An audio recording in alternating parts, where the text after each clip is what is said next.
Distribuidos en zonas rurales, aisladas de Colombia o en el corazón de la selva, las FARC son dueñas de su destino. Libres pero debilitadas, el ejército afirma haber reducido a la mitad en 10 años la cantidad de rebeldes. En los últimos 4 años, la organización perdió a varios de sus líderes. ¿Acaso estas negociaciones significarán un cambio? El conflicto armado en Colombia es costoso, no solo en términos de vidas humanas, sino también para la economía. Tras bajar a 1,7% en 2009, el PIB del país alcanzó 6,6% en 2011. Pero estas cifras podrían ser mejores. Según el gobierno, los rebeldes cuestan 2 puntos del PIB anuales a Colombia. El presupuesto de la defensa es alto, las reparaciones necesarias y la lucha contra el narcotráfico no cesa.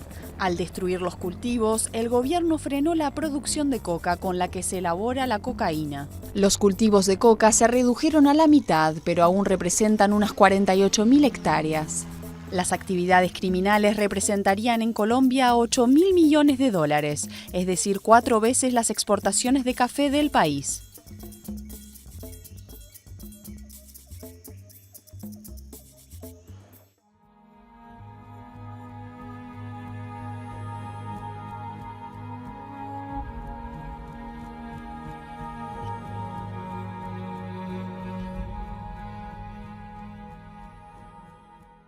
Yo me llamo Eduard Cobos Telles, nací el 25 de julio de 1968 en la ciudad de Bucaramanga. Por las circunstancias de estar inmerso en el campo, en la ganadería y la agricultura, me vi envuelto en estas circunstancias que me llevaron a tomar la decisión en el año 98 de ingresar a la dirección política.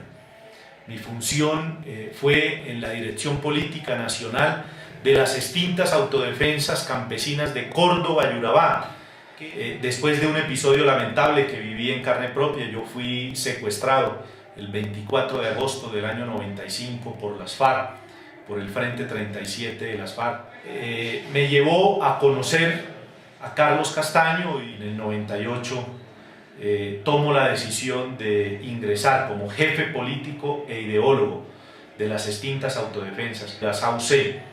Las AUC, que fue un proyecto de unificación de autodefensas en el país que lanzó Carlos Castaño en el año 97 y que tal vez tuvo sus mejores años de consolidación en el 98 y 99, era un proyecto de confederación de autodefensas. El acuerdo de Santa Fe de Ralito es el acuerdo que le da inicio formal a la negociación, que las expectativas eran otras.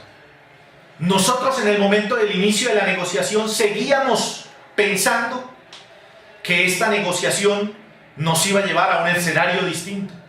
¿En qué cabeza puede caber, doctor Santiago, que a una organización invicta, acaso el país conoce de la derrota militar de las autodefensas? A una organización que se habló de que había copado o había captado el 30 o el 35% del Congreso, sin qué decir del poder político en las regiones, alcaldías, gobernaciones, concejales, diputados, iba a negociar para enterrarse sus líderes en estos cementerios de ferroconcreto donde entierran los hombres vivos.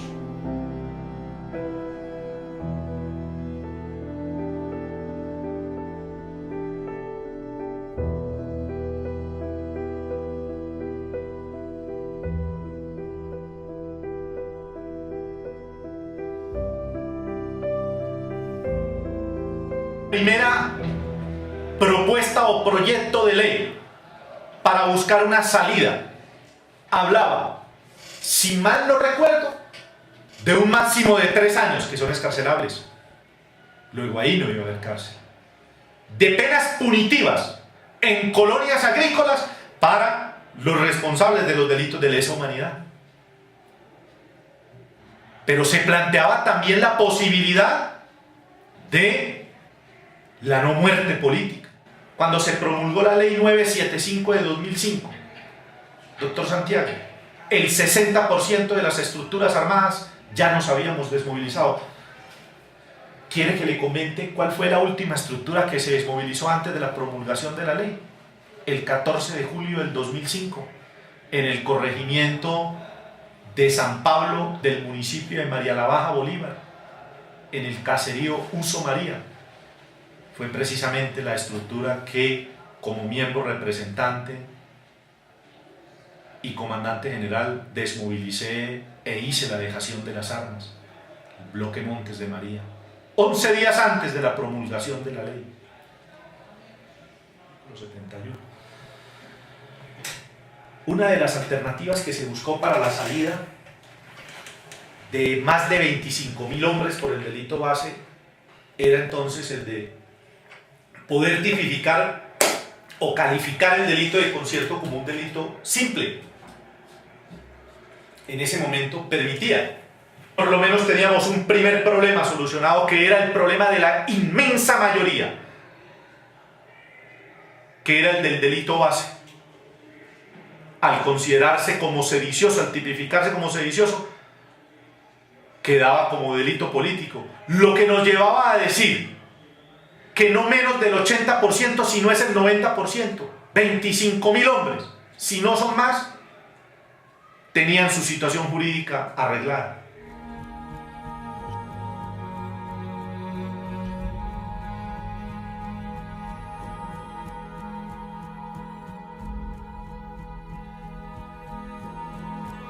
Tiene una decisión de la Sala de Casación Penal de la Honorable Corte Suprema de Justicia. Tipifica el delito del concierto solo como agravado y lo califica como un delito de lesa humanidad.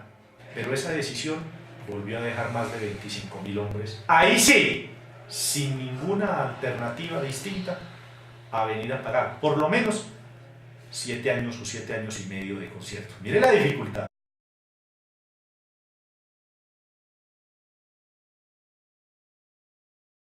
Yo vengo de Las Palmas, Bolívar, un corregimiento de San Jacinto, ubicado en el centro de los Montes de María. En el centro de los Montes de María, la zona anteriormente dominada por los paramilitares, ¿cierto? Parte de la guerrilla también. ¿Y usted en qué circunstancias llega aquí a Bogotá? Pues yo llego en el 97, desplazado por la violencia. Entraron conduciendo un grupo paramilitar, aludiendo que éramos auxiliares de la guerrilla, y sacó a todo el pueblo. Asesinó a algunas personas y a las otras nos hizo la advertencia de que si no salíamos también corríamos la misma suerte. Entonces nos vimos obligados a salir.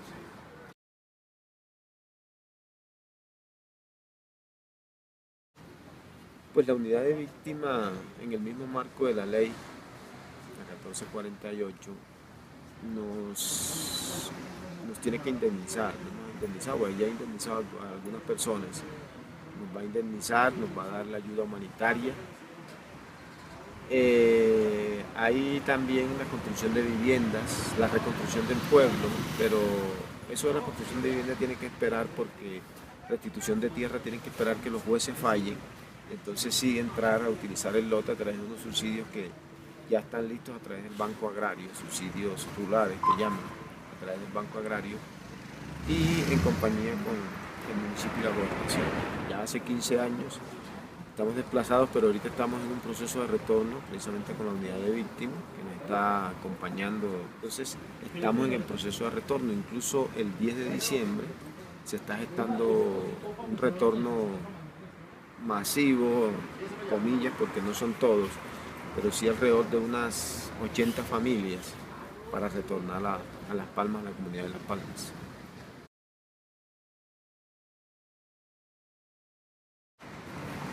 Hay unas garantías, porque antes del 2011 las víctimas no se nos tenía en cuenta para nada.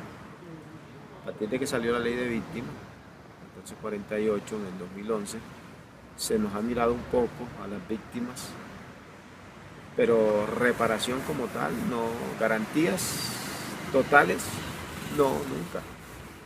Es un proceso, ha sido un proceso muy lento. De hecho, ya, como te comenté, llevamos 15 años desplazados. Y hasta ahorita es que se va a dar un retorno.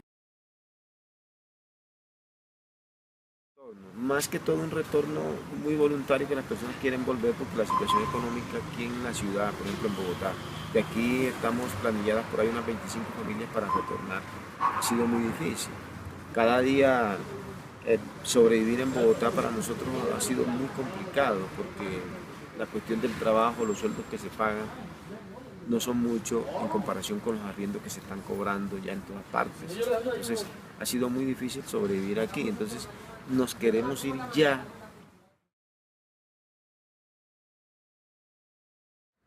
Pues volver a cultivar la tierra, volver a cultivar la tierra.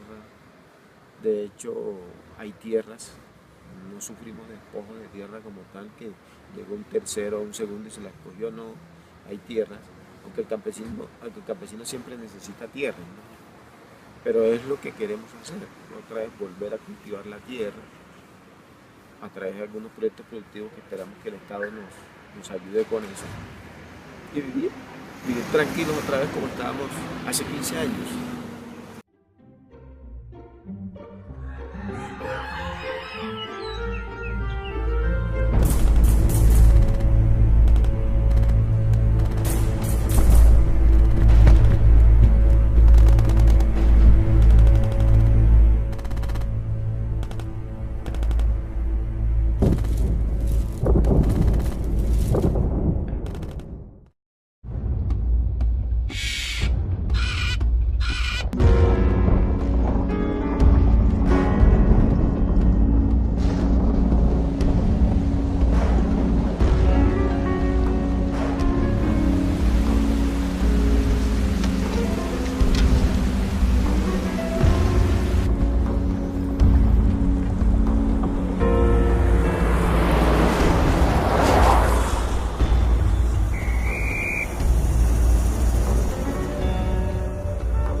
Eran unas entidades de mucha burocracia, pues siempre han sido de burocracia, pero esa está más plagada de mucha burocracia.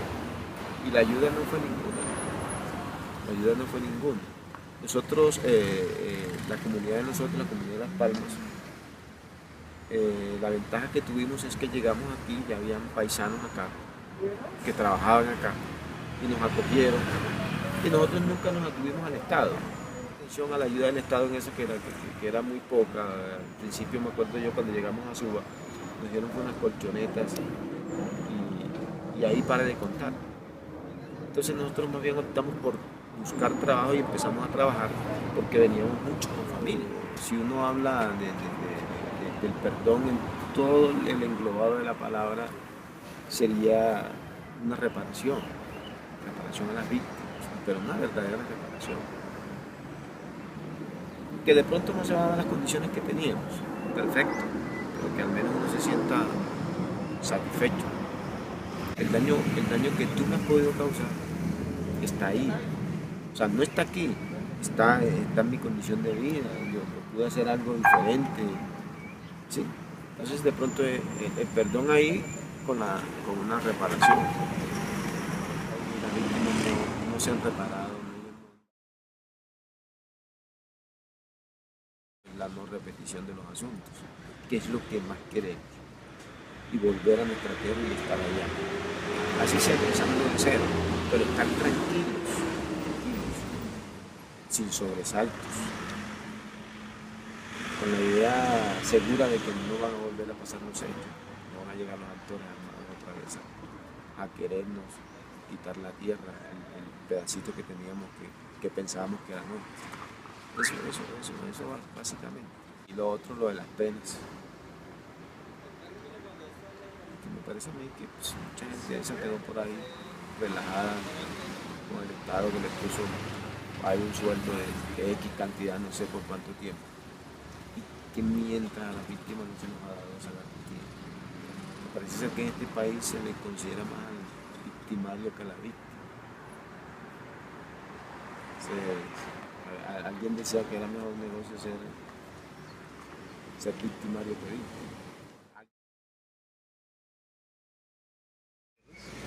Claro, eso sería lo ideal.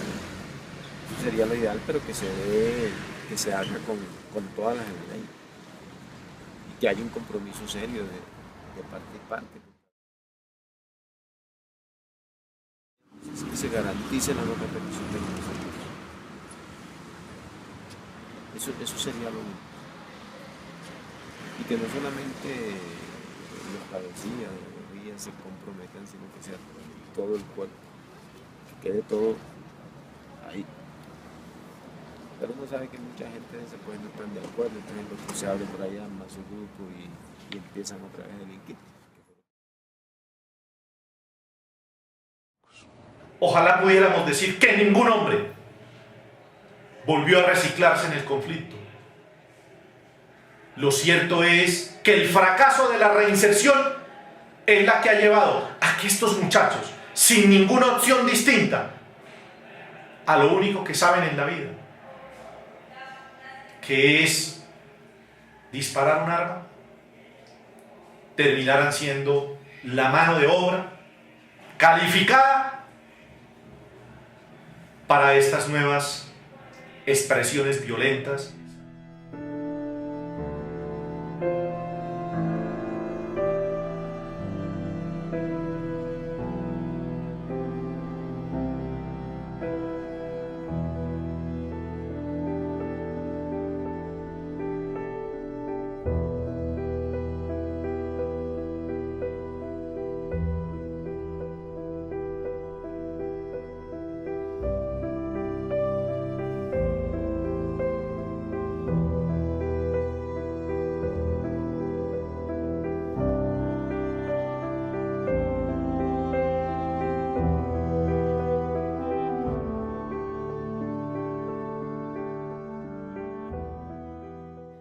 Muy buenos días, mi nombre es Mónica Cifuentes, yo soy la coordinadora jurídica de la Oficina del Alto Comisionado para la Paz y estamos prácticamente de lleno en este proceso de paz.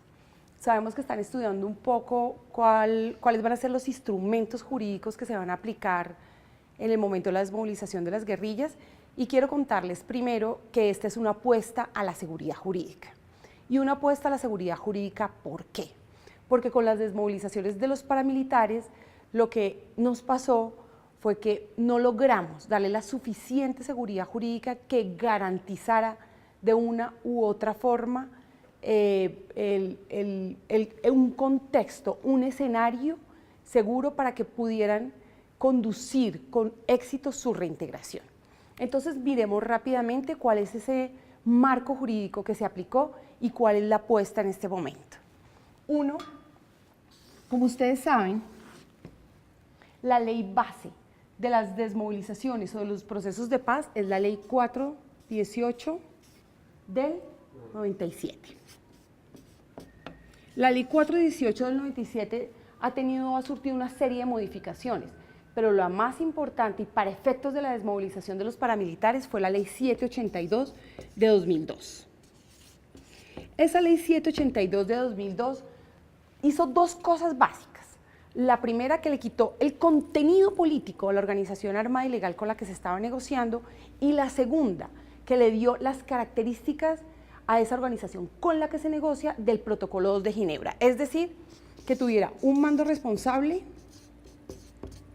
que tuviera operaciones sostenidas en el territorio. Básicamente esos dos requisitos, operaciones sostenidas en el territorio y mando responsable. Pero a su turno, las siguientes normas frente a los beneficios jurídicos que se podían aplicar quedaron intactas, es decir, la posibilidad de dar indultos por la comisión de delitos políticos. Y ahí surgió la primera pregunta, ¿qué delitos políticos cometían los paramilitares? Para ello se profirió la ley 975 de 2005.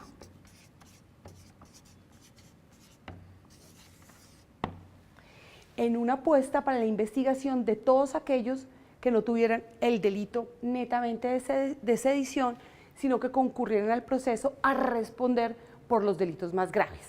Sin embargo, El artículo 72 de la Ley 975 fue declarado inconstitucional por la Corte Constitucional y ese fue el primer bache del proceso. Se quedaron sin instrumento jurídico para poder darle los beneficios jurídicos. Entonces, artículo 71, recuerden, de la Ley 975 del 2005, en ese momento se quedan sin la posibilidad de aplicar para los beneficios jurídicos por la comisión de un delito político que era el indulto. A continuación, entonces, se hace la Ley 1312 del año 2009.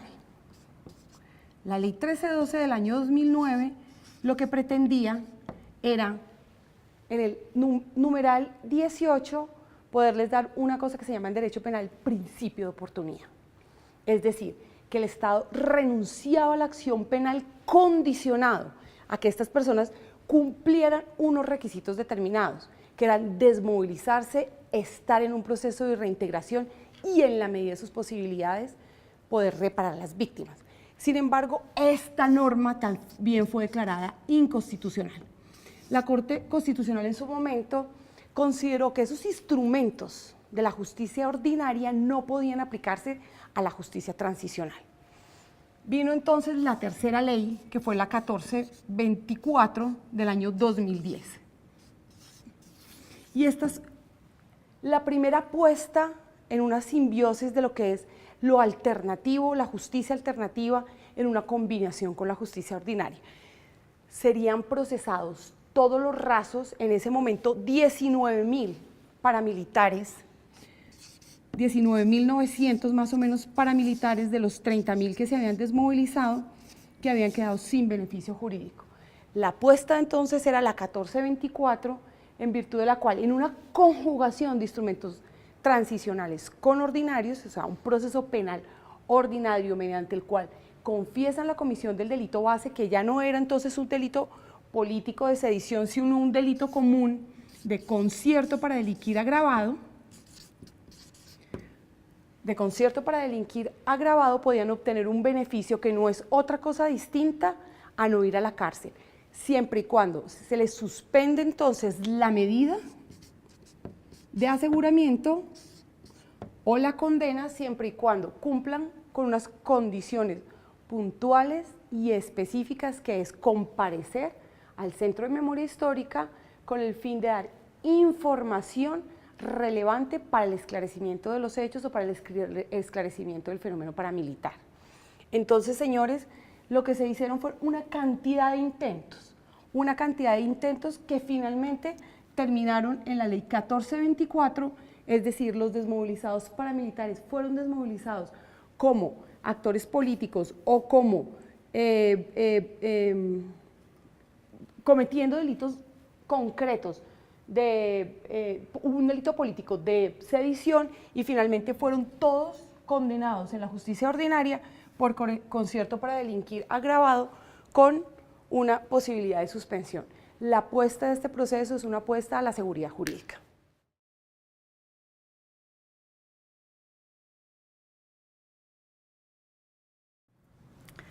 Buenos días, mi nombre es Juanita Gubertus, soy coordinadora del Grupo de Justicia Transicional de la Oficina del Alto Comisionado para la Paz. Sabemos que están estudiando el tema de justicia transicional y queremos contarles cómo llegamos al marco jurídico para la paz, que hoy hace parte de la Constitución en sus artículos transitorios 66 y 67. Al inicio del gobierno Santos, a finales de 2010, empezó todo un proceso de diagnóstico de cuáles eran las obligaciones internacionales que tenía el Estado colombiano en materia de investigar, juzgar y sancionar graves violaciones a los derechos humanos e infracciones al DIH. Y de otro lado, todo un proceso de diagnóstico nacional de qué habíamos hecho en materia de justicia transicional, tanto con las desmovilizaciones de los años 80 y 90 de los grupos guerrilleros, como con las desmovilizaciones de los grupos paramilitares entre 2003 y 2008. Todo ese proceso nos permitió tener un mapa, tanto jurídico como político, de qué era lo que realmente teníamos en materia de obligaciones, qué había sido ya desarrollado nacionalmente y qué futuro podía tener arreglos de justicia transicional hacia adelante, si, como el presidente nos estaba pidiendo, nos enfrentábamos a un proceso por fin de cierre definitivo del conflicto armado para la Colombia. En ese escenario llegamos a distintas conclusiones. La primera, y paradójica, es que las obligaciones a nivel nacional a partir de la jurisprudencia eran mucho más exigentes y más altas que aquellas que estaban a nivel internacional. Toda la jurisprudencia que venía tanto de la Corte Suprema de Justicia desde los 50 en materia de delito político, como aquella de la Corte Constitucional desde 1991 en materia de conexidad y qué significaba el altruismo para los delitos políticos, y finalmente a partir de 2005 y en adelante por parte de la Corte Suprema de Justicia en materia del tratamiento de los paramilitares, empezaba a cerrar definitivamente las alternativas jurídicas que teníamos. ¿Qué encontramos ahí entonces? Primero, el delito político era considerado únicamente como un delito altruista y distintas sentencias ya empezaban a cuestionar la finalidad altruista de las guerrillas. Empieza a haber una cantidad de discusiones sobre si el delito base es la rebelión o si el delito base es el concierto para delinquir, si realmente son grupos que tienen como finalidad revocar la autoridad o si son grupos que tienen una finalidad económica basada en el narcotráfico. Y eso empieza a erosionar la posibilidad de tratarlos como rebeldes. Empieza a pasar también que la Corte Constitucional sobre todo cuestiona que uno pueda considerar que hay unos métodos que, dada la finalidad, son métodos admisibles. Y la Corte empieza sistemáticamente a decir si eran conductas atroces, eso no puede ser conexo, si eran conductas como el narcotráfico, eso no puede ser conexo.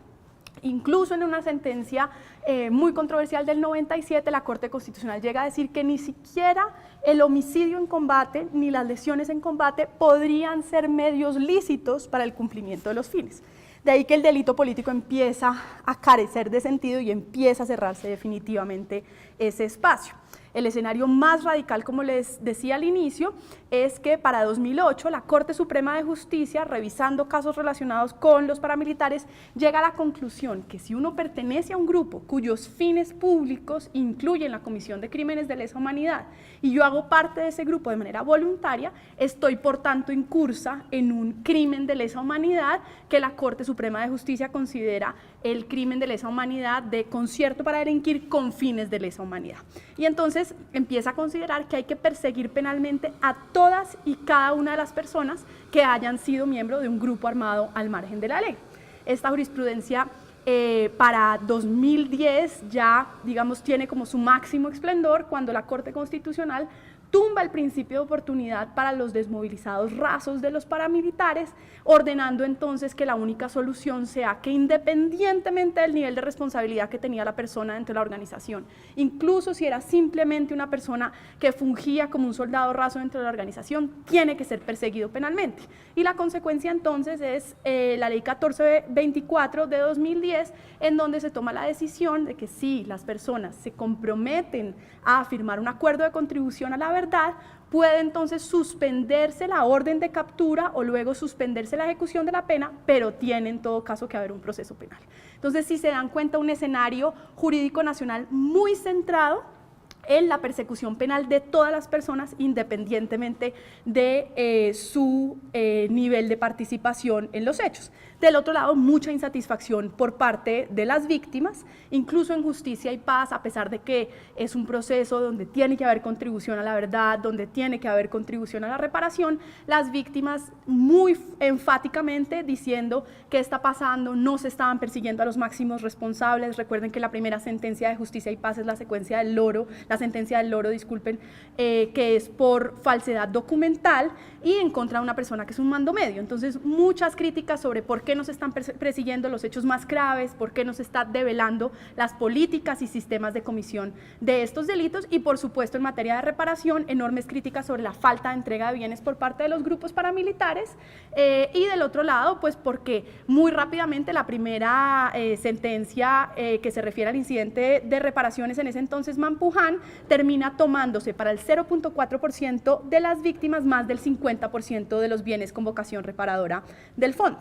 Entonces, si se dan cuenta, un escenario nacional en donde hay, por un lado, inseguridad jurídica para los desmovilizados y de otro lado, las víctimas sintiendo que hay insatisfacción de sus derechos, en particular a la verdad, a la reparación. A nivel internacional, muchísimo más consenso sobre que una estrategia integral de justicia transicional no debe poner todos los huevos en la canasta de la justicia penal, que tiene que incorporar mecanismos judiciales y extrajudiciales, y de otro lado, un gran consenso sobre que la acción penal, el ejercicio del poder penal debe concentrarse en los máximos responsables y en los crímenes más graves, que son los crímenes internacionales, es decir, crímenes de lesa humanidad, genocidio y crímenes de guerra. Entonces, de cara a ese espacio que teníamos internacional, diseñamos una reforma constitucional que es acorde a los estándares internacionales y que nos permite reabrir ese espacio constitucional adecuándolo a esas obligaciones internacionales. La lógica, entonces, del marco jurídico para la paz ha sido lograr al mismo tiempo poder tener un marco para la terminación del conflicto armado que nos permita darle garantías de seguridad jurídica a todas las partes en el conflicto armado, es decir, no solo a las guerrillas, sino también a los agentes del Estado que han cometido delitos con ocasión del conflicto armado, y por supuesto el cierre jurídico definitivo del capítulo paramilitar y de aquellas distintos colaboradores y financiadores del paramilitarismo, que se ha entendido como un tema pendiente del paramilitarismo, pero del otro lado, y muy importante, lograr a través de mecanismos judiciales y extrajudiciales la máxima satisfacción posible de los derechos de las víctimas. Esa es entonces la apuesta del marco jurídico para la paz. Por eso hoy el artículo 66 transitorio y el artículo 67 transitorio hacen parte de la Constitución. Todo esto depende, sin embargo, de lo que logremos un acuerdo final para la terminación del conflicto, y llegado ese momento podríamos desarrollar el marco jurídico para la paz y tener entonces un soporte jurídico serio con rango constitucional que ya ha sido avalado por la Corte Constitucional y que nos permitiría, como decía, lograr al mismo tiempo terminación del conflicto armado y máxima satisfacción de los derechos de las víctimas. Muchas gracias.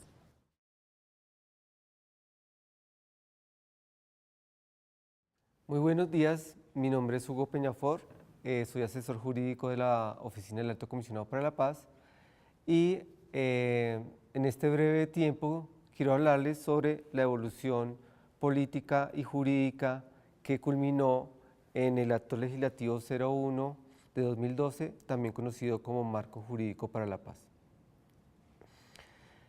El proceso jurídico, político y social que termina en la aprobación por el Congreso del Acto Legislativo 01 de 2012 comienza casi hace 2 décadas tal vez, con la expedición de la Ley 104 de 1993. Y se caracteriza por 3 estadios que uno puede definir claramente durante la historia constitucional y legal del país. En el primer estadio, en el que el país se ve abocado a enfrentar grupos armados de carácter organizado, de delincuencia organizada común, el esquema que se utiliza, el esquema judicial, es un esquema basado en el sometimiento. Y en el sometimiento y en procurar beneficios jurídicos a cambio de colaboración. En un segundo estadio, esta justicia que en un primer momento es de sometimiento, se vuelve una justicia transaccional, en la cual ya están involucrados no solo grupos de delincuencia organizada, sino grupos organizados al margen de la ley con alguna ideología, como las guerrillas. Esta es una época de transacciones en las que se exige algo mucho más que la simple dejación de las armas o la colaboración con información. Para culminar finalmente en lo que conocemos en puridad como justicia transicional, que tiene otro marco y otros fundamentos políticos, filosóficos y jurídicos. ¿Cuáles son las 4 principales características del marco jurídico para la paz como marco de justicia transicional? La primera es que es un marco centrado en las víctimas y en la reparación a las víctimas. En los otros esquemas judiciales, en el esquema de sometimiento y en el esquema transaccional, las víctimas no eran tan importantes ni estaban en el centro del esquema o de la estructura judicial. En el marco jurídico para la paz, las víctimas y en especial procurarles la verdad, la justicia y la reparación están en el centro de este marco. Lo segundo es la priorización. La priorización no es un fenómeno nuevo en el mundo. La priorización no lo inventa el legislador colombiano. La priorización empieza con un juicio viejísimo que ocurrió hace muchos años, hace décadas, que es el juicio de los tribunales de Nuremberg. En el juicio de Nuremberg se juzgó al Estado Mayor nazi por 3 conductas principales relacionadas con crímenes contra la humanidad, crímenes de guerra y crímenes contra la paz. El genocidio, el concepto de genocidio todavía no estaba suficientemente elaborado. Ese fue el primer gran ejemplo de priorización, porque en este juicio se juzgó al Estado Mayor nazi, a los principales y a los máximos responsables de la hecatombe que significó la Segunda Guerra Mundial. Esto me lleva un poco, me conduce a hablar del segundo gran eje, del tercer gran eje del marco jurídico, que es el de la selección. El marco jurídico para la paz tiene criterios de selección dirigidos a los máximos responsables.